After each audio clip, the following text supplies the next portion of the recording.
Bueno amigos, como veníamos hablando, vamos a determinar en este apartado las causas que llevaron, digámoslo así, a la evolución de los mercados o a este escepticismo en cuanto a la naturaleza del capitalismo debido al gran fraude corporativo que se gesta en las economías de mercado. Obviamente dicen o podemos afirmar que la globalización ha jugado un papel importante a la hora de establecer o de estructurar monopolios tanto de comercio como de la industria de las finanzas. ¿Y qué pasa en este escenario? Que los profesionales de la contabilidad, junto con los administradores de las empresas, se encuentran con que hay mucha flexibilidad o laxitud tanto en la auditoría como en las normas de contabilidad, que obviamente establecen una forma sumamente irracional de representar transacciones financieras de determinada índole. Y obviamente con este caso se desvanece lo que es la responsabilidad y obviamente que la independencia ya se vuelve algo muy relativo y ya no algo tan objetivo como debería ser. Entonces empecemos a estudiar las causas. Como primero, obviamente, está la desregulación de la economía. En este apartado se establece básicamente unas condiciones muy pobres o una pauperización de la producción. ¿Quiénes se benefician de este problema? Tanto los grandes capitales del comercio y de las finanzas. Y esto hace que el poder económico sea tan grande que establezca ciertos tipos de dádivas al poder político, convirtiendo así ya las democracias en lo que son plutocracias, en donde el poder político y el poder económico se van intercambiando favores por puestos o favores por dinero. Esto hace que se establezca un círculo vicioso en donde los grandes poderes económicos empiezan a tener cierta posición dominante y por lo tanto cierta capacidad de engañar al público en general con sus productos o servicios con el amparo obviamente del gobierno. Otro problema es la laxitud en la práctica de la auditoría. Digamos así que la auditoría, el problema que tiene es que al estar acaparada por las grandes firmas que establecen este tipo de profesión liberal, tratan de organizarla como un sistema de ensamblaje estandarizado. Entonces se vuelve algo muy instrumental.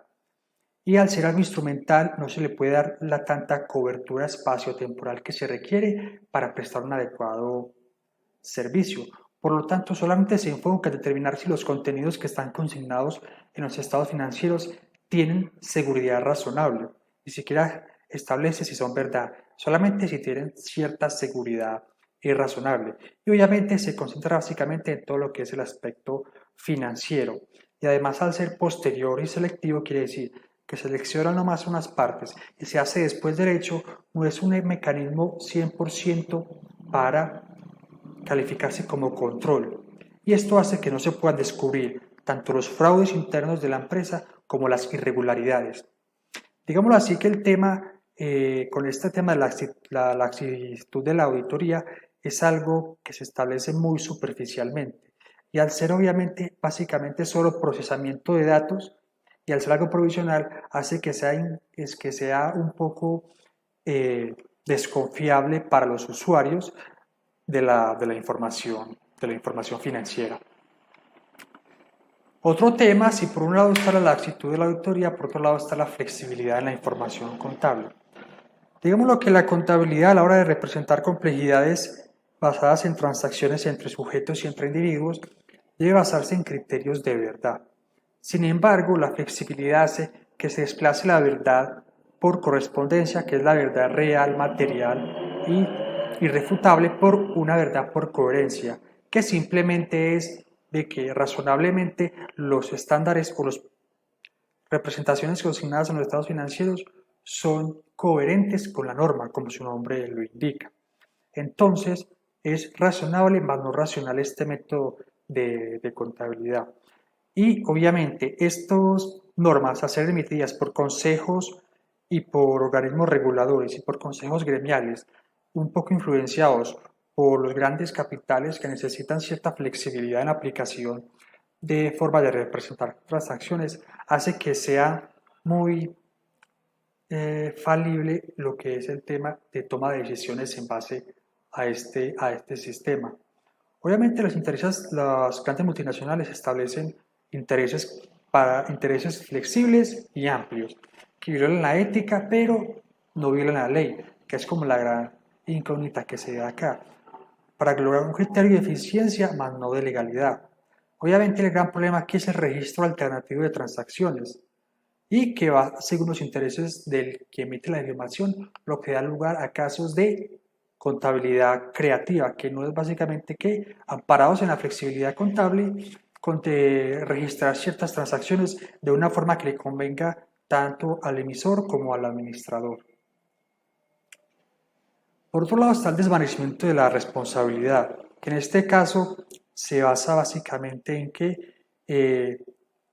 nadie se hace responsable por las consignaciones de los estados financieros y se pierde cierta garantía de competencia e idoneidad para ejercer como auditor o como fiscalizador en ciertos actos que ejerce la administración. Por lo tanto, no hay forma de responder tanto en lo personal como en lo patrimonial. Y vamos a ver a continuación las 4 formas en que la responsabilidad se ve sesgada u ocultada por esta característica. La primera es la evasión por estructura. ¿Qué pasa en este caso?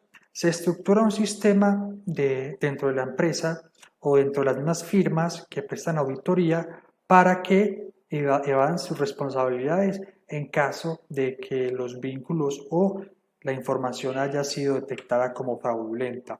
Entonces, los vínculos que establece la firma con otras firmas más pequeñas para acaparar los mercados son muy flexibles, en donde no asumen riesgos, pero sí acaparan gran parte de las ganancias. Y con un tema estructurado, un enroque bastante complejo para no ser detectadas como cómplices en estos casos. Evasión contractual, como su nombre lo indica, básicamente es que en los contratos tanto de asociación y como de asesoría contable y de auditoría, se elimina cualquier asunción de obligación para responder por los daños originados por la prestación del servicio.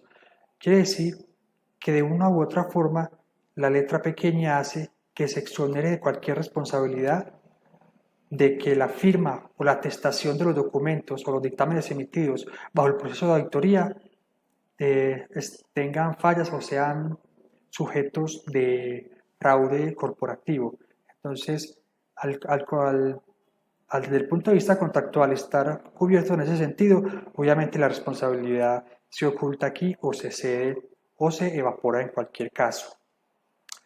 Evasión desde el punto de vista terminológico, obviamente bajo este concepto, cada dictamen o cada atestación de un documento que emite el auditor, asociado obviamente a una firma de auditoría o a un grupo económico, es un lenguaje bastante difuso y limitado. Obviamente las expresiones acá como responsabilidad y verdad no van a verse consignados, por lo tanto van a ser reemplazados por opiniones, por razonabilidad o algún tipo de conjetura, siempre y cuando a los intereses del promotor de la información, en este caso los administradores. Y lo que es el tema de la evasión por desplazamiento, que es básicamente ir a la segura y tercerizar la responsabilidad. En este caso, contratar o construir o estructurar pólizas de seguro contra responsabilidad civil, administrativa y económica. Pero estos seguros y reaseguros van a cubrir eventualidades y a cubrir al auditor como tal, pero no a las corporaciones de la profesión contable, que por lo tanto no es un incentivo para que las empresas o firmas dejen de practicar cierta irracionalidad o cierta ilegalidad o inmoralidad en sus modalidades de contabilidad. Una vez visto los 4 métodos en que se da de la responsabilidad, vamos ahora a mirar por último otra característica o otra causa de esto, que es la relativización de la independencia. La contabilidad se maneja desde una asesoría gerencial y desde un dictamen público. Obviamente, para mantener cierta independencia se debe separar muy bien la prestación de estos dos servicios para que no dañen la confianza o deterioren más la confianza del público hacia el capitalismo o hacia las corporaciones enfocadas en economías de mercado. Obviamente, si una firma mezcla servicios de asesoría gerencial en materia contable y dictámenes públicos, simplemente por satisfacer completamente al cliente o por reactivos económicos, va a hacer que tanto el auditor o el contador se convierta en juez, parte, gestor y evaluador, lo que obviamente hace que la independencia sea relativa aquí de una forma muy indecisa, por lo que no es adecuado prestar ambos asesorías a la vez en una empresa. Bueno amigos, eso es todo por hoy. Recuerden, esto es basado en un libro muy interesante del profesor Rafael Franco Luis, que se llama Requiem por la confianza. Lo invito a que lo lean.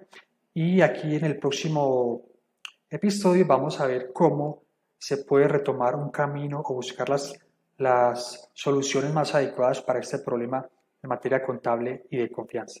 Hasta aquí el video de hoy. Hasta la próxima.